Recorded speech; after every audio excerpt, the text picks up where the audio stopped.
Good evening, this is Rastax and Zakir Jacob. There's a shocking murder that has come to light, this time in Mumbai, very similar to the Aftab Shraddha murder case. The couple were in a live-in relationship. The man killed a woman and cut up her body into more than a dozen pieces. And to try and get rid of the body, he cooked parts of the body in big utensils and then tried to dispose them off in big plastic bags. The neighbors grew suspicious. They reported it to the police. The man has been caught, but it begs the question. First, it was Aftab and Shraddha. Now Manoj and Saraswati. What is causing this depravity?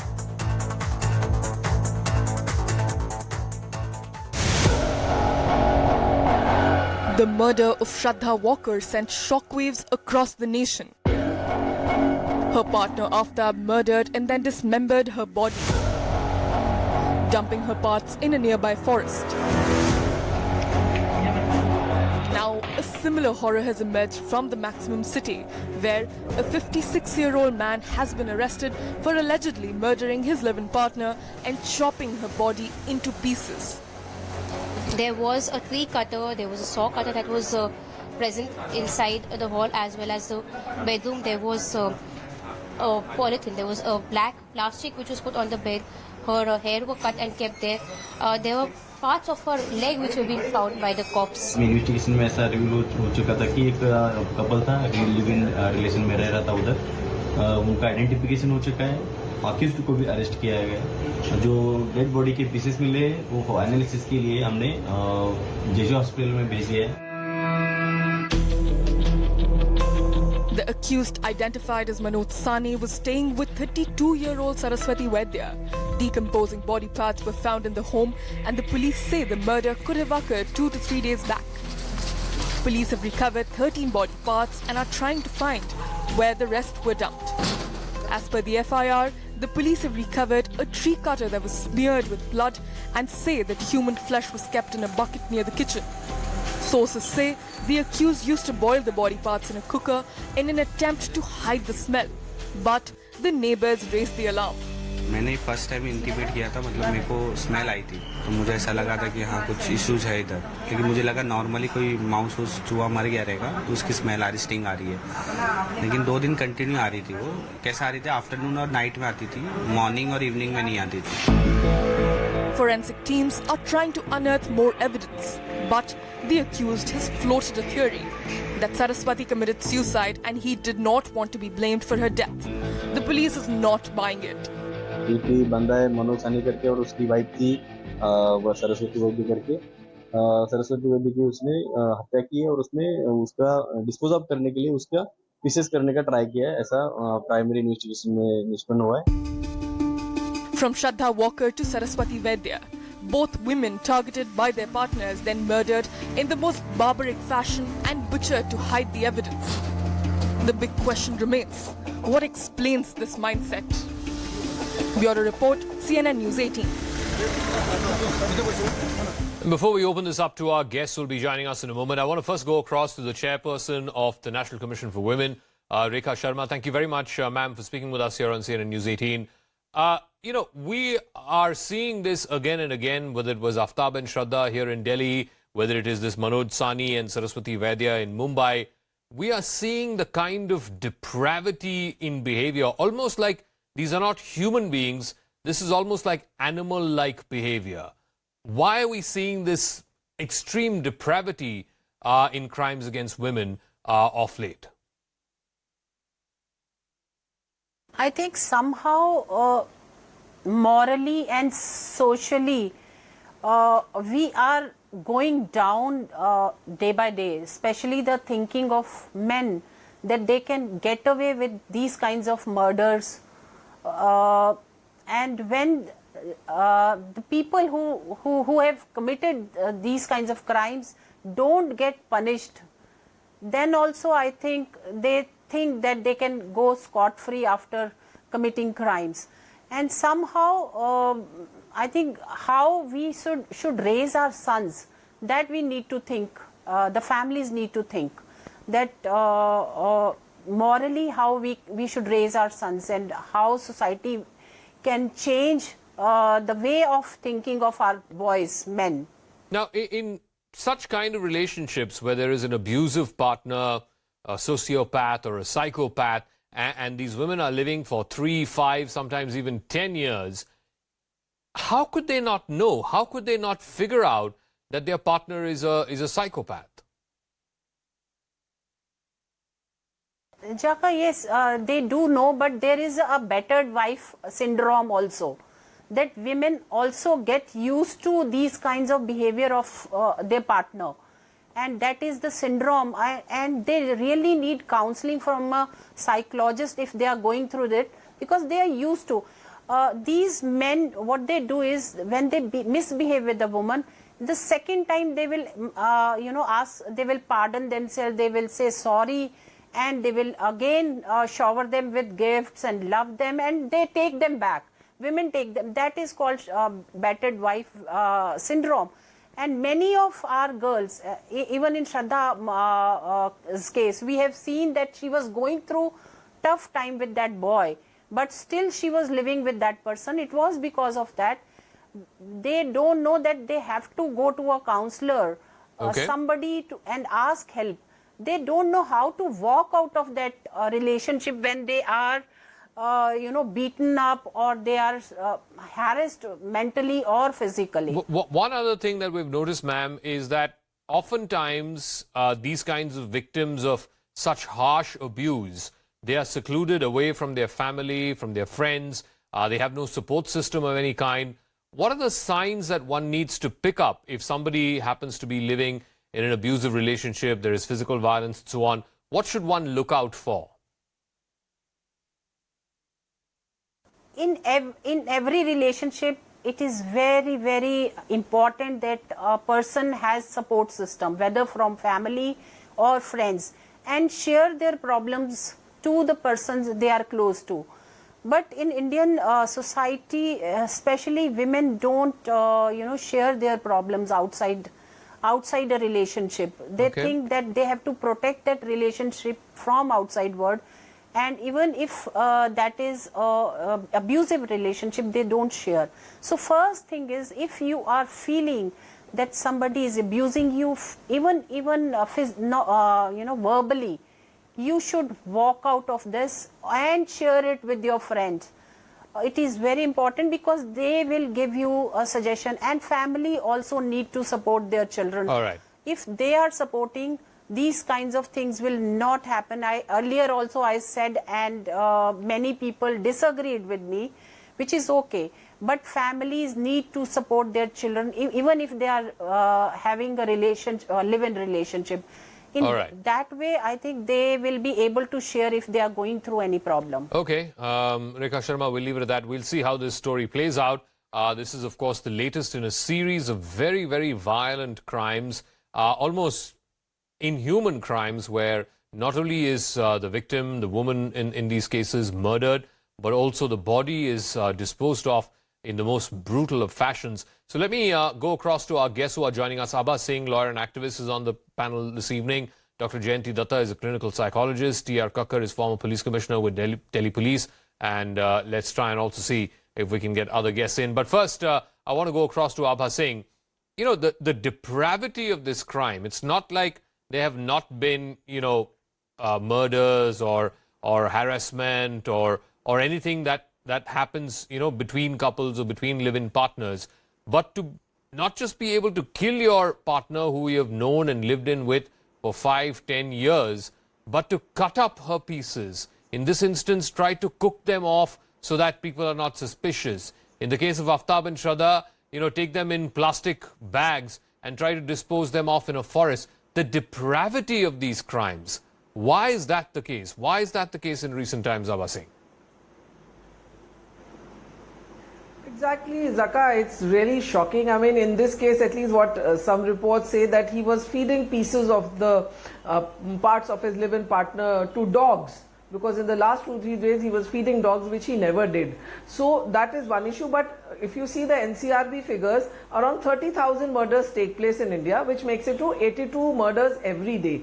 But such grotesque, depraved murders, I think, would be at least 20 to 30 per day, which is a very serious figure, which shows, and the conviction rate is barely 40%. I was listening to the NCW chairperson, and she says you should tell your friend that you are being harassed or walk out of a relationship. But how does one know what is happening in the mind? And the criminal justice system is dependent on the deterrence factor. And here I feel that there is no fear of the law. The manner in which they are cutting up body parts, keeping them inside the house, clearly shows that the neighborhood concept has broken down. The beat system of the local cop has broken down. There are no intelligence. And also what is important is that people know that the conviction rate is so poor that they will get away. Get a good lawyer and you can get away with even committing murder. No, but Abba Singh, the the point about getting away with murder, low conviction rate, the legal system is lax, that comes at a much later stage.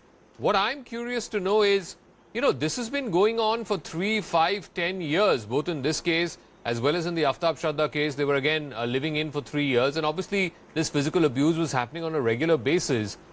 Why don't these women who are financially independent, who have a mind of their own, why don't they not recognize that they're living with a psychopath or a sociopath and then take adequate action to guard themselves, to protect themselves?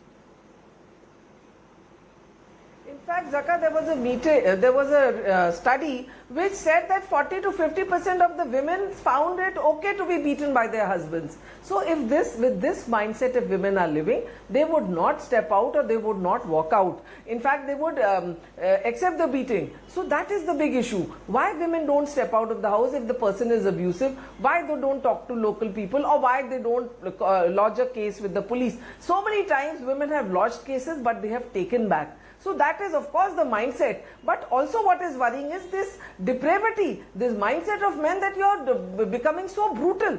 So I think there is a psychological issue also in this, and the mental health is a very important factor which needs to be looked into. So but above Dr. that, Jayanti Datta, I believe the neighborhood system, we have to know what is happening in our neighborhood. Dr. Jayanti Datta, the depravity, and I want to come back to that.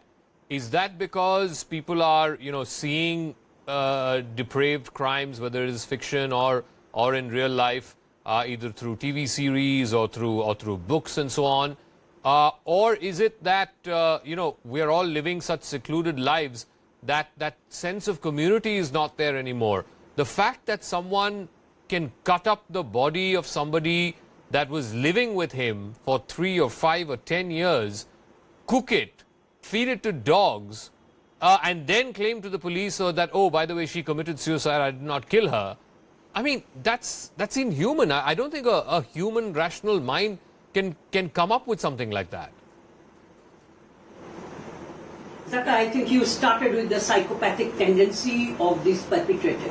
First and foremost thing you must realize that the apathy, whether it is the uniformed people who are responsible for seeing that law is meted out, justice is meted out, and the people are safe.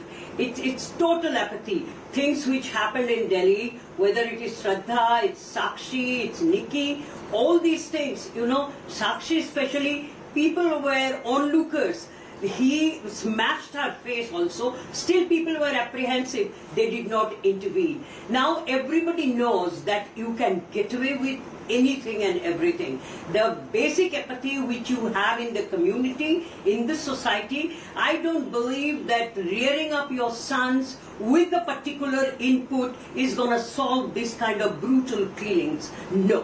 What can really make the difference is you apprehend the criminals and you set an example of exemplary punishment quickly. We had the fast court and all those rules, all these legal formalities, but still you took 8 years for Nirbhaya's case. And you see Shraddha's case, what happened? You had the forensic support. I think it's sheer wastage of time from the side of the court and the jurisdiction, the judiciary. It's high time you took note of the modus operandi of these people. The fact remains, in all these cases, the perpetrator felt these are alone. These people have nowhere to go. In case of Shraddha, I would have blamed the the police officers where Shraddha went in Mumbai, registered the case, and she was forced to withdraw the complaint. Now, when you have a complaint and the person is forced to withdraw, the minute the person is withdrawing the complaint, police says, all right, it's done, it's not in our jurisdiction. Sorry, you should have been vigilant in this kind of cases. If we were vigilant, we could have saved this girl. So let me ask Similarly, Mr. Kakkar, as former police commissioner of Delhi, both Abha Singh and Dr. Datta suggesting that A, there is no fear of the rule of law, and B, it's very, very difficult for women who are victims of physical abuse, emotional abuse to first of all, get their complaints registered, get them into an FIR, and from there to actually securing conviction is a long and arduous journey that most people don't want to come forth and lodge these complaints. And the perpetrators often know that, the system is stacked up against the victim. Therefore, they are happy to get away with it. Mr. Kakkar. I have been listening to the three honorable ladies. I don't think I need to anything to dispute with them, but point is, we must realize that the people who are in live-in relationship, by and large, considering the social norms, are not normal. Now, first of all, let's accept this. If they were normal, they would. What does like that mean? Society What do you tells us, mean that they are married. not normal, Mr. Kakkar? Normal in the sense, I'm not saying normal in the sense of the LGBT and all that. No, I'm saying that mentally they must accept that there are some social norms. That is, having said that, there is a lot of impatience, intolerance, and ultimately, It is the duty of the police to prevent crime. please keep quiet? One second. Let Mr. Kakkar finish. I don't necessarily agree with what he's saying, but let him finish. Let me say. Yeah. Will you please let me say? Yes. And ultimately, it is the suspicion that develops because of certain behavior of from the either side, which culminates, thinking of taking a revenge, which leads to this sort of brutal murders. I fully agree that the system, our judicial system and the investigation system is not as fast as it should be to deal with cases of this nature. I can only suggest that let's categorize the in our books, let's categorize, time has come to categorize the type of murders. And anything of this nature, where there's so much of exhibitionism, where there's so much of, brutality, revenge, we must have very fast trials, very fast charge sheet, because in all these things you find that the evidence is there. Sufficient evidence is there to connect the accused with the crime. With due respect, I have two fundamental differences with what you said. One, I don't think it's abnormal that people are in live-in relationships these days. I don't think it's any more different than two people who are married. I don't think there is any evidence to show that the level of... Can I finish, please? 30 seconds. Give me 30 seconds. I don't think there's any empirical evidence to suggest that the level of violence against women is more in live-in relationships than it is in marriages, right? And the most thing that I fundamentally disagree with you is that this notion that if one of the partners cheats, then it's okay to physically abuse that person, even kill that person. I don't think that cuts at all. I think that is absolutely specious. I have not said any of these things that you are attributing to me. Okay, so then I am only saying the people who have this live-in relationship, their families must accept. In India today, I wonder if any family would accept her daughter to be living in this sort of relationship. Now some sort of acceptability has to come in, because when she is ill-treated, maltreated, abused, the only place she can really go back is to the family.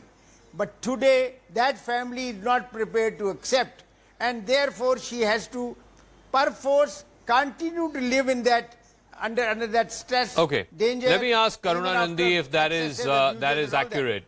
Look, like I said, I fundamentally disagree with what Mr. Kakkar said.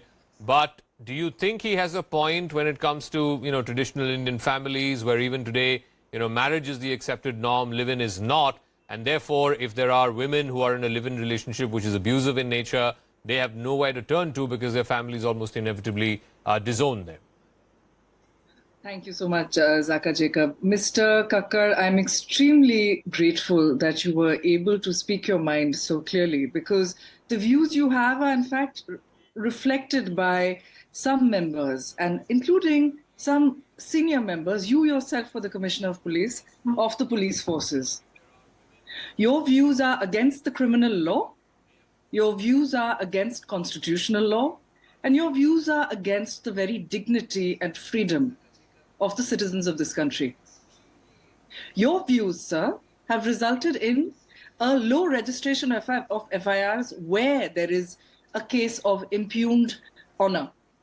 Ideas such as yours have in fact led to an amendment in the criminal law in 2013, where if an FIR is not registered, then officials with mindset like yours who fail to register the FIRs may themselves have FIRs registered against them. So let us be on the same page on that. Let us be very clear about that. Secondly, yes, in all of that, he does have one point. That is a good point. And that good point is that because of the views that people like Mr. Kakkar and others hold, daughters, sisters, women, citizens of this country who have these live-in relationships or who have other relationships are sometimes isolated, very frequently isolated, and don't have other places to turn. The kind of Stockholm syndrome which makes such women not able to leave these relationships, and because there is extensive and massive state failure in allowing, or rather setting up, support systems such as shelters, hotlines that work, psychologists. There are very few psychologists in this country, and absolutely not enough to be able to staff hotlines. But even a system of training of trainers and to have people, and down the line, to have people accessible to help do not exist. The shelters are such that you would not want anybody who you were even vaguely fond of, however poor, however maltreated, to go to.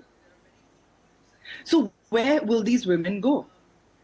When we speak about Sakshi, young 16-year-old Sakshi, who was killed in the brutal way she was, there is a continuum between her and Sakshi Malik. Sakshi Malik is an Olympic medalist, and the way that she was treated and the way in which her abuser has not been arrested, the way in which she was dragged through the mud by the same police that failed to register her FIR, is a mark of the impunity with which crimes against women are dealt with. Today, there is an emergency. There is a war against women. And today, the need is to do what is not rocket science. We can't keep just having these panels. At some point, our governments, our state governments, our central government, the Home Minister must act. No, Karuna, with due respect, I've given you ample time. I fundamentally disagree with the last point that you made. No, once again, not because of anything else, not because I don't think that the wrestlers have a point or that their protest needs to be heard or that they need to be given a platform where their voices are heard. Yes, they are also victims of sexual abuse, but I don't think you can compare somebody who was brutally murdered with a stone hit on her head multiple times. I believe 32 times is what the police report says. You cannot compare such a person to somebody who was as badly as she was, as brutally as she was, picked off from Jantar I do Mantar not because she know. violated Section continue. 144 Why- orders. why- I don't think both are comparable. I do But not know. I Why is it a fundamentally practice? disagree with that. Why is it a but practice? other than that, everything else that you said, Karna, I agree with. But I want to come back. I want to come back to Mr. Kakkar. Why? No, one second, Mr. Kakkar. I'm coming back to that fundamental point that you made, that you believe this is happening because A, it's live-in relationships, and you believe that it's because these people can't turn back to their families. Is that necessarily the fault of these women, or is that the fault of those families? I mean, how can you, after having, given birth to and grown up a child for 15, 20, 25 years, suddenly just disown that person just because she happens to live in with someone you don't approve of, or she happens to share a space with someone that you don't approve of? I mean, it doesn't make any sense to me. I mean, so are you telling me that your 20 years of love and care and support and affection means nothing? Today it may not make a sense to you and to me and to everybody else. But let's be very practical. We are all here, and if my daughter, my sister, or somebody else is sitting here has this sort of live-in relationship, are we going to readily accept it? One is the pressurized, and either the moral pressure or something, but are we readily going to accept it? First of all, you must have an answer to this question. My answer is no. Today, no. Maybe 5 years hence, 10 years hence, this becomes a regular practice and everything, and the families start accepting. Therefore, when these girls are abused by the partner again and again, they may, of course, like to go away, live separately, but then you say to remand homes, that the homes here. These girls who are in live-in relationship are fairly educated. They know the consequences, and these are not the type who are going to go to the shelter homes or other places, even if they decide to do that. Mr. Kakkar, So therefore, I'm sorry again, with due respect to your age and experience, point is not that. I think you're missing the point. The point is that no one should have to brook under any circumstances physical or verbal abuse. Whether you're poor or rich or middle class makes absolutely no difference. You cannot condone physical or mental abuse in any form. Abba Singh, I think that's the bottom line. I am not doing that. No, by saying Mr. Kakkar, no, once again. Let's have an organized way in which we go about this. So Abba Singh first, and then I'll go to Jayanti Datta. Yeah. Will be murdered, or she should face such torture. No, he should know that the DV Act legitimizes live-in relationship. So in today's time, it's not something very, I would say that out of the box, that a woman is living with a man, but that does not mean that she should be cut into pieces. That does not mean that she should be killed like Shraddha Walkar. That is the duty of the police. That is law and order of the country. Legally it is acceptable, but socially is it acceptable? Socially, is it acceptable? No, Mr. Kakkar, what has socially got to do with an act of crime? Socially, is it acceptable? Socially or not socially has nothing to do with an act of crime. Anyway, yeah, Abba Singh finish, and after that, Dr. Jayanti Datta. No, the crime takes place later. The crime takes place later. The crime takes place. Once again, Abba Singh, whether the crime happens on day 1 or happens in the 10th year is immaterial. A crime is a crime. And whether that was a fully registered marriage or whether that was a live-in, again, is immaterial. An abusive relationship is an abusive relationship, period. Abba Singh. Let me tell you, the courts legitimize live-in relationship. The DV Act says if a woman is in a live-in relationship which is in the form of marriage, she can be given alimony, she can demand maintenance, she can demand a roof over her head. So let us not condemn a live-in relationship. Okay, no, but Dr. Jayanti Datta, in as much as, one of the points that Mr. Kakkar makes, and I think he has a point there, that in conservative Indian society, even to this day, many families do not accept live-in relationships. They almost, give up on their daughters who they know are in live-in relationships. The Yes, point is, yes. as a result of that, I totally agree as a with result of that, Dr. Datta, what happens is, if they happen to be in an abusive relationship, then these women have nowhere to go. At least certainly they can't turn to their families. And that is a problem. I agree. I totally agree with Mr. Kakkar, and I disagree with you, Jaka, on one of your points. When you said live-in relationship probably don't have that much of abusive relationship, there is not so much of violence. You said that the violence existing in the live-in relationship and a marital relationship is almost same. It's not true. Live-in relationship are subjected to more violence, and I totally agree with Mr. Kakkar when he says that, you know, if you look at these cases, you examine them minutely, you will find they cannot go back. They cannot go back. They don't have any support system. Shraddha was earning enough. Her money was utilized by this perpetrator. But where No, will she but go? ma'am, no, one sec. I want to press this point. I want to know from you. One second. Only Dr. Datta on the screen. Dr. Datta, I want to know from you.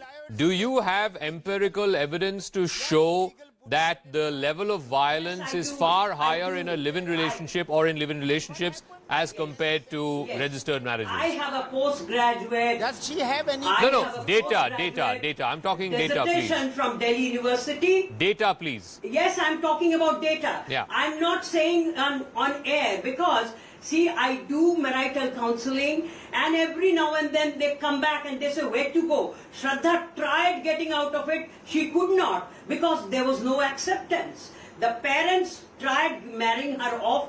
The boy refused. So in case of this Sakshi, in case of Nikki also had to die. She was also killed and put in the refrigerator. Why? Because she had nobody to turn back to.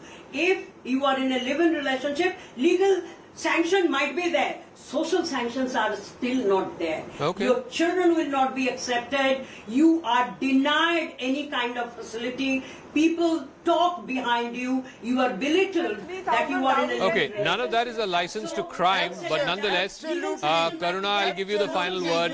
Please respond. Dr. Datta and Mr. Kakkar saying there may be legal acceptance to live-in relationships, but she has empirical evidence to suggest that the level of violence in live-in relationships is far higher than regular marriages. Thank you, Zaka Jacob. I would appreciate being called Karuna Nandi or Ms. Nandi, whatever you prefer. I have evidence. The National Family Health Survey data shows that the level of rapes are the highest in marriage. The rapes that are in live-in relationships are actually those that can be prosecuted under Section 375 and 376. However, the rapes in marriage can't even be prosecuted and are underreported, and yet the National Family Health Survey data shows that over 85% of rapes that are reported to the healthcare system are in marriage by husbands. You say you have empirical evidence, ma'am. You have not cited any. When Dr. Jayanti Datta and when Mr. Kakkar say that, oh, this is what all of society believes, they are wrong. Society is not a whole. Society is made up of many, many different kinds of people. And when you put something in a particular way, you reinforce bigotry and become effectively, and with respect, I say this with the greatest respect. Ma'am, you are wrong. Apologists for the most brutal crimes You are in the saying country. that rape is more in marital relationship. Okay. Reporting is more. All right, no, It's online. I don't know unless I see the Family data, and I haven't seen data presented in this program or otherwise, that the level of violence of women who are in live-in relationships is far higher than those in marriages. I'm not prepared to believe that. But anyway, we'll leave it at that. I don't think that is the issue here. The fundamental issue is that none of this is a license to crime, whether it's a live-in relationship or whether it is a marriage. Ultimately, if you're living with a sociopath, you need to have support systems, you need to have family, friends, or even just a helpline to be able to turn to and say that I'm stuck in this kind of a physical and emotional abusive relationship and therefore I need to get out. That is something that society, the state, we have to enable that.